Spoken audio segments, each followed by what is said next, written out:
So many great new reports out about Tesla and the race for electric vehicles.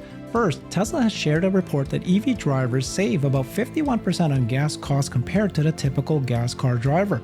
We'll show you which state is the best, as the range in savings goes from 33% to 71%. Second, a U.S. appeals court has now ruled that Tesla can challenge Louisiana's direct sales ban. Why exactly can a state ban a company like Tesla from selling their cars directly to consumers? Third, according to a new J.D. Power 2024 U.S. Tech Experience study, Tesla got the highest score for tech innovation. Fourth, there are now plans for Tesla to introduce full self-driving in the boring tunnels in Las Vegas by the end of this year. And finally, new data shows Tesla's again the top luxury brand in China, and legacy auto has fallen off the cliff. In China's race for new energy vehicles, Volkswagen sells 10 times less than Tesla's Model Y, for example. And to help me figure all this out, I've got Hans Nelson joining us. Thank you, Hans.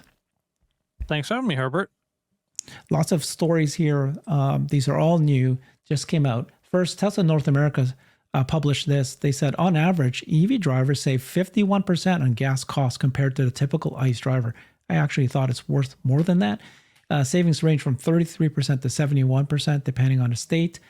And that's the reason. I live in Washington State up here on the left. And so for us, the cost for electricity is a lot less.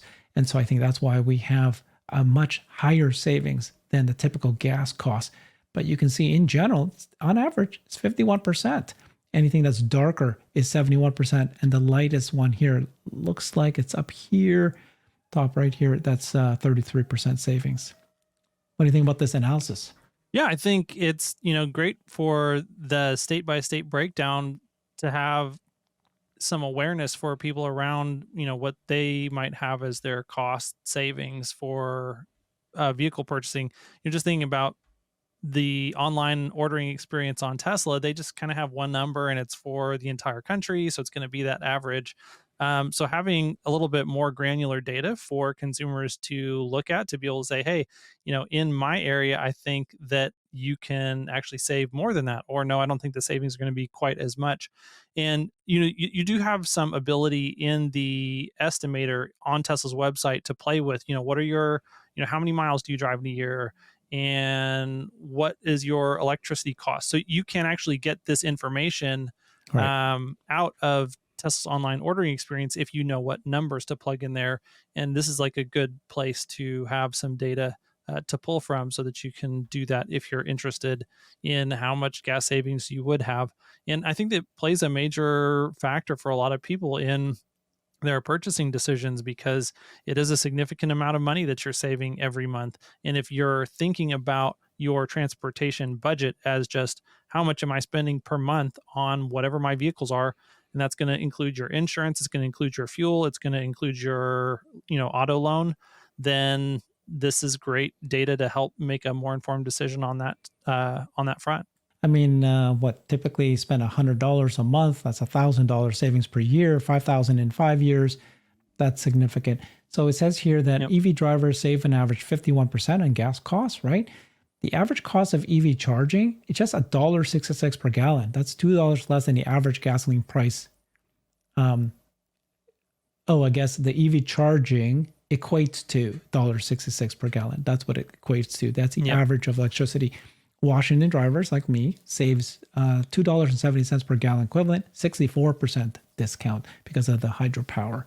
Louisiana drivers save the equivalent of just $1 per gallon, 34% savings. So, okay.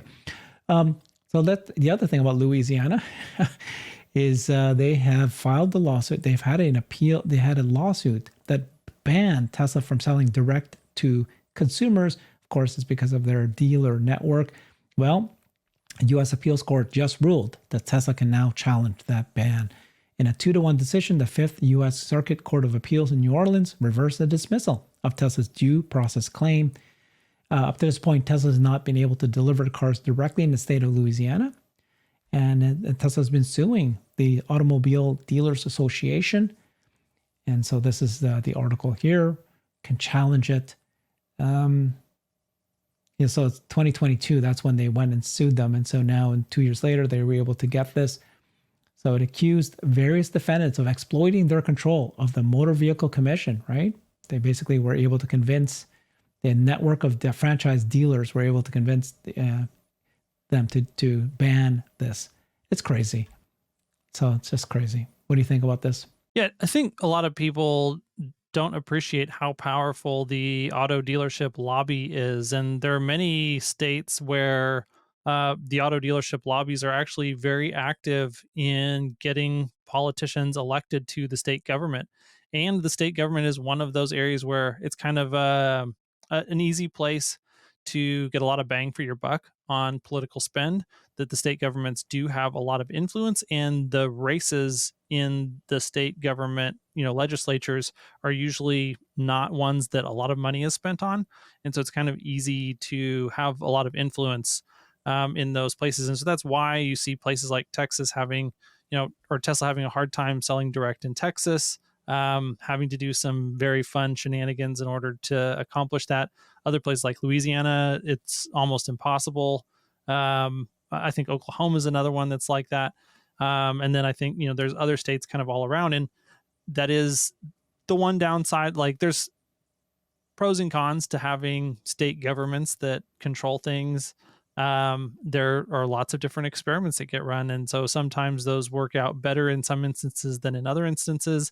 There's not this easy federal regulation that just kind of overrides everything everywhere all the time. I think overall that is a very positive thing for the country, but it does create some challenges in a situation like this that are uncomfortable. But that said, we have the judicial system and Tesla can sue.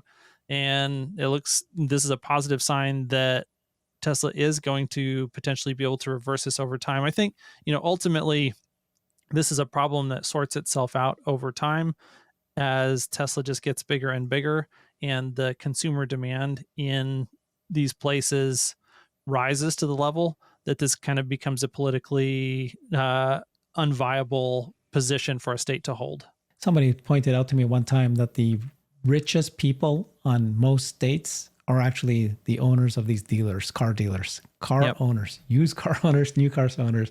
If you notice, they're the richest people, which is the biggest. Well, just think about the car buying experience and how terrible it is.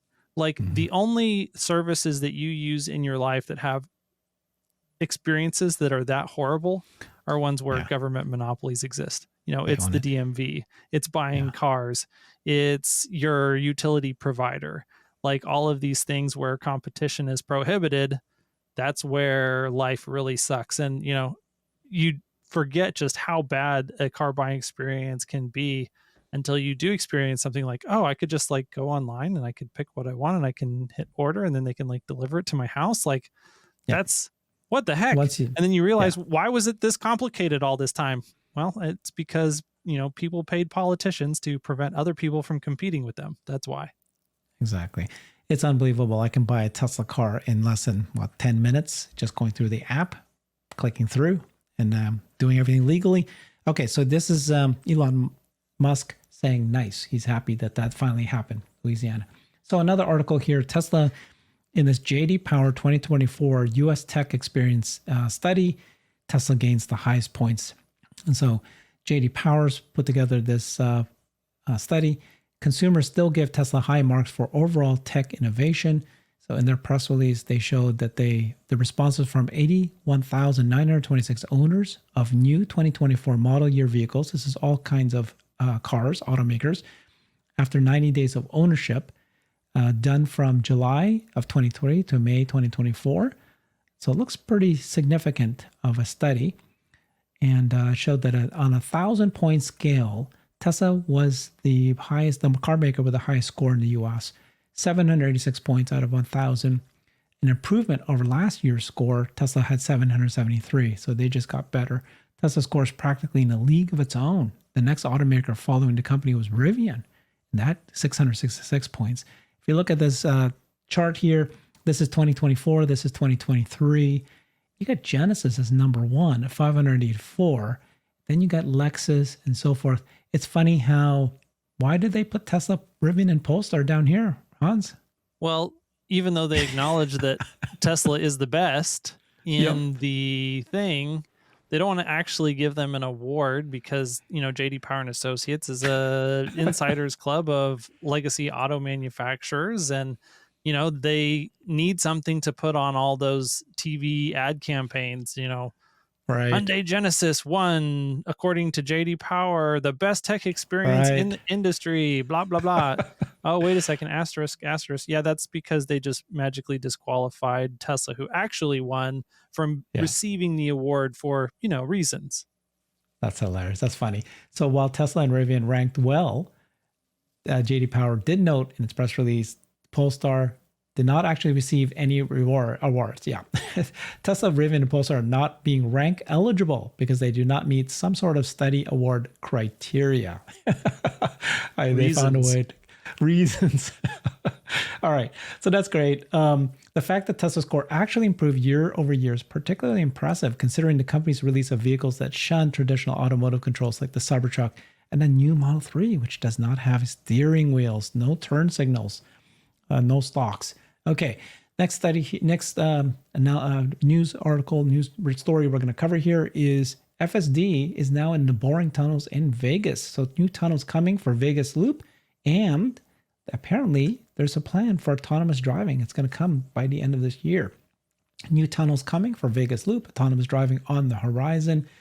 So the Vegas Loop has been making progress. They've been doing these tunneling operations that connect various hotels and the convention center. So Steve Hill, the presidency of the Vegas Convention Authority, said that the plan is to begin the early stages of autonomous driving within the system by Tesla vehicles. He said that it's going to happen by the end of this year. This will get started just lightly using a driver assistance tool by the end of this year. There's still no timeline associated with when full autonomy will be implemented in the system. But he expects it that once the tunneling of the Vegas Loop outward from the Vegas Convention Center, that might start happening. So this is the next Vegas Loop is nearing completion. This Westgate station just north is awaiting approval. It'll be open very soon. Not quite sure what the date is, but that will be open shortly. So we've got these drilling machines now digging from the central hall toward the Encore. It will make a stop at the Convention Center silver lot first, then relaunch it at the bronze lot, and then it'll go across to the Desert Inn. So yeah, what do you think about this Vegas Loop? Makes sense that would be where they tested it first, right? Yeah, it's great to see them just continuing to build out this network of tunnels. It seems like from a cost standpoint that things are looking good. Also from a functionality standpoint, things are looking good. Right now, they do have to have drivers in all of those vehicles that are, transporting people around underneath the strip. But it obviously makes sense. That's one of the first and best places for Tesla to have just a complete level 4 operating system, because you're not dealing with normal traffic. It's, a closed loop. Like, it's basically the Waymo version of self-driving for Tesla, operated by, a company that's associated with Tesla. And so the only reason I believe that it's not doing that is just regulatory hurdles there in Las Vegas. And I think the more they serve the local economy and, customers that are traveling back and forth between all of these casinos and various destinations on the strip, that it's like, okay, come on, let's figure this out. Let's solve this so that we can actually operate these things autonomously, because it just makes sense. So do you think that they'll start at first with just regular Teslas, right? They had Model X's. I think that's what they're using right now. And then they'll just do autonomous driving. So they'll have more space, I guess, for people to sit in there, number one. And then eventually they'll turn it into one of those minivans kind of thing, a little bit bigger. What do you think is going to happen first? And then why did you think that it's going to be first in Vegas versus, let's say, highways, autonomous driving certain highways stretches? Well, so I think obviously something that's not highway. You want something that's very urban, very dense traffic. That's going to be, the same types of places where a subway would normally make sense, is the type of place that you want to operate this network. And that's not usually the same thing as a highway. Usually your highways are going to be more long distance, point to point. This is short distance, very dense traffic. So I would say that's number one, why some, in the heart of a major traffic city is going to be one of those destinations. Why Vegas specifically instead of other places? I think that's just because it's in Nevada, and Nevada is an easier state to do business in, and wade through all the regulatory bologna sauce that has to be done. And Vegas is the biggest city in Nevada, so uh, that's the biggest thing there. I wouldn't be surprised to see something like this pop up in a Miami at some point in the not too distant future. And we know that they're, working on doing some things in Austin as well. So, but all of that to be said, the places where your regulatory environment is the most friendly to doing business, and it's a lot of permitting when you're digging under stuff, and you're like all of your stations are going to be coming up and occupying space that's in your city. And so are you allowed to build things in your city and tear down something that's old and build something that's new? And all of these things are usually very highly controlled in most states and most cities. And so that, I think, is probably the most difficult challenge. The other thing to note here is that I believe that they're going to be putting the newest version of their boring tunnel machine, the Proofrock 3, into service, building some of these next segments. And so it's good to see them continuing to make progress on the hardware as well. And hopefully they can build this faster and at a lower cost even than previous machines have been able to do. Yeah, it makes a lot of sense because it's so safe. It's going to be a lot safer than anywhere else because you don't have any cross traffic. You don't have any pedestrians per se, just except for the pickup and drop off. Otherwise, it's a tunnel. So it should be clean. And then you can probably put, whatever you need to make sure that the car doesn't, have sunlight change, whatever it is. So it's a lot more controlled. So let's talk about the next story here, which is in China. Tesla seems to be doing very, very well. And again, for the third week in a row, 3 consecutive weeks in a row, Tesla is again the best-selling luxury car in China. Tesla China is doing great. And so if you look at this, Tesla is number 1 in the third week in a row. This is the week of August 19th or August 25th, the best ranking luxury brands. You got Tesla, you got Mercedes. This is Li Auto, Audi. I think it's Polestar. I can't remember now. Looked it up before. Could be Zeekr. And then you've got BMW and so forth, Volvo down here. But big separation here in terms of that. And then the other more important thing is that legacy auto is just completely fallen off the cliff. When you look at China, what they're buying in new energy vehicles, they can't win again. Volkswagen is 10 times less than Model Y. Here you've got the Model Y. And I think this is year to date down here, January to July. And Tesla sold 246,000 vehicles. Meanwhile, you've got Volkswagen down here at 16,000. It's just, it's just so tiny. And the separation between number 1 and number 2, I mean, this is just, Model Y is just killing it in terms of how many sales that they're doing compared to everyone else. Well, yeah, you've had Michael Dunn on your show, and then Farzad and I have spoken to him as well. And, he's makes this point very strongly that the domestic competition inside China is very tough. And, basically the rank ordering is that if you want, the best, that Tesla's number 1. So in that luxury category, you're going to have Tesla, and then you're going to have a number of Chinese automakers, and then you're going to have the legacy automakers that, everyone was saying, oh, just wait until BMW or Ford or Volkswagen decides they want to make an EV. They can come in and do it better, faster, cheaper, and they'll just completely run away with the market. And, the reality of the situation is that that's just not the case, that they have never been able to and will never be able to create competitive EVs. And the competition is really between Tesla and a number of Chinese companies.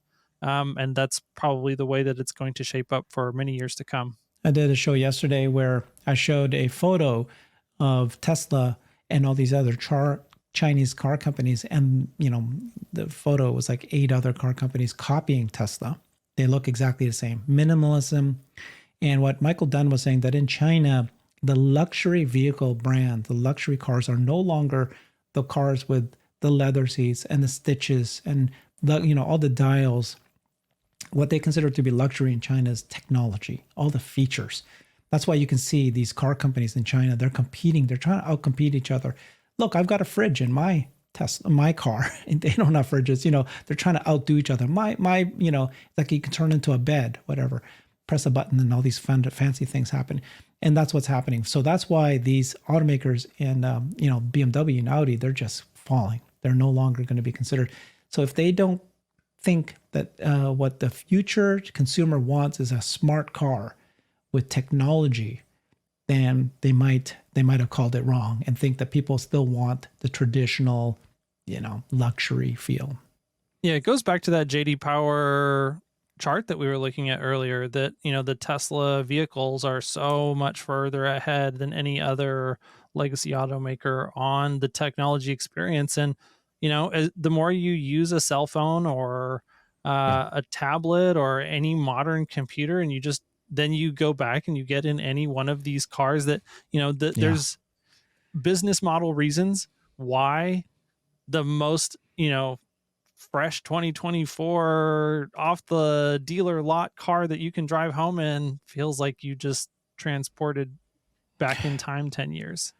And that is just not the way that Tesla operates. So Tesla's able to kind of keep up with technology and not only ship a car in, my Model 3 is a 2018 Model 3, and I'm getting software updates today. Like sometime here, hopefully in the next couple of days, I'll get FSD version 12.5.1, 0.5, and that's going to be exciting. And my car gets better over time, instead of it was already out of date when I bought it, and then it just like gets more out of date.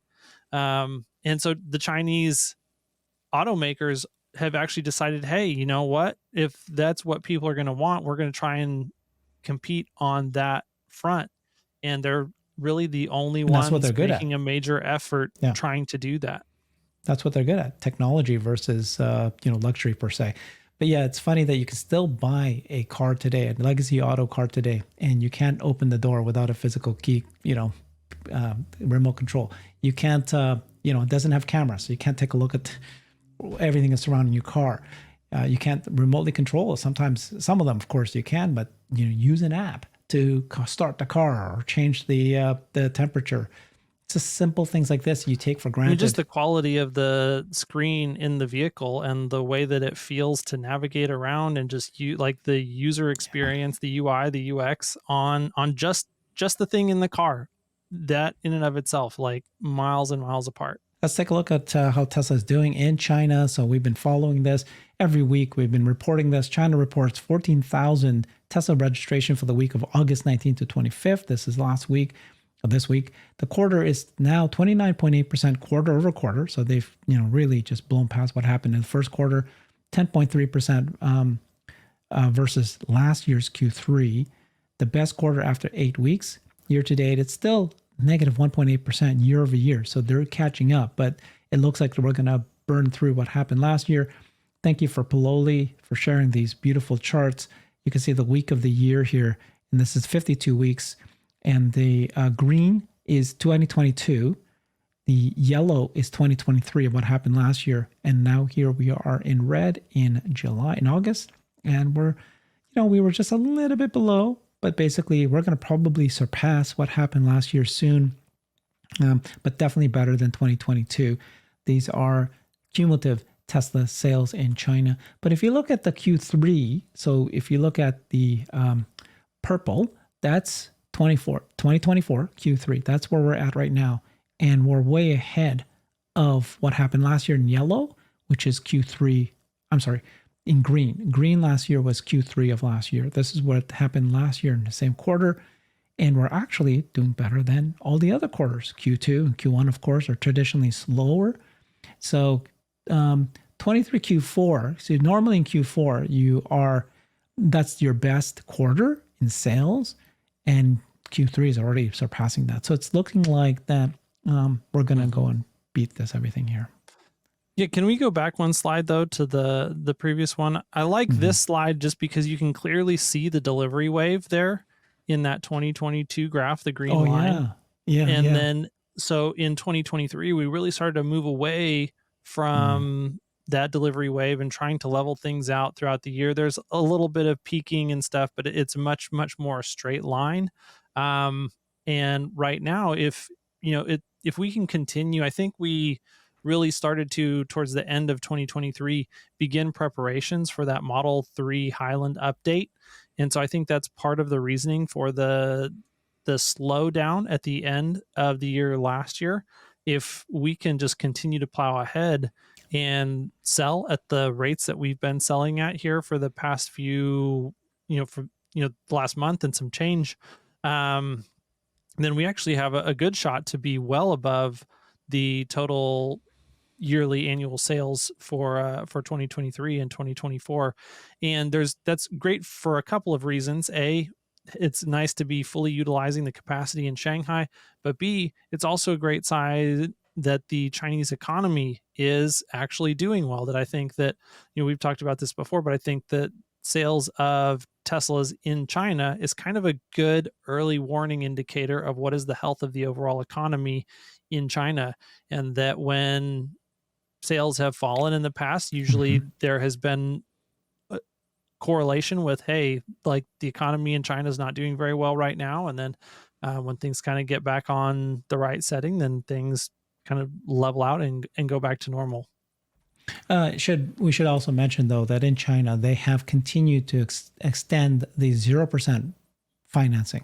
You can buy a Tesla car in China with 0% financing. That's unbelievable. So that is, in effect, a price cut. But, yeah, or a subsidy. Yeah, kind of. A subsidy.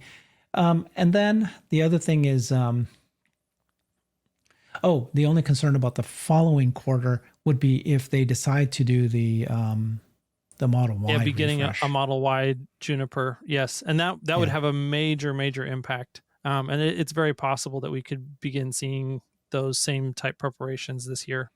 I don't think they will. We'll see. And if they don't, we'll have a good year. But if they do, it's like, what do you want to hit this year or next year? I'd rather do it next year. But because next year you'll have the new vehicles being introduced, the new, more affordable vehicles. This is going to be fun, Hans. It's going to be so much fun next year.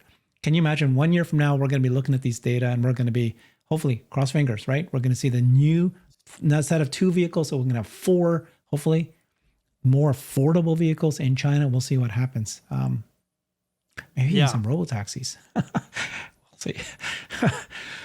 Okay. Hopefully. And then, as we've been saying, full self-driving, if it continues to improve, that should continue to have a demand driver for these sales. Again, technology could be the difference why people will choose a Tesla versus other cars. We'll see if the competition is truly coming or not. Okay. Thank you so much, Hans. That was fun. Appreciate you. Follow him on X and on YouTube at Hans C. Nelson. Check out his YouTube channels. He's got great videos there as well. Thanks, everybody. Bye-bye. I've created a website that is the most comprehensive resource for the Tesla investor. Please check it out. Simply go to my website at herbertong.com.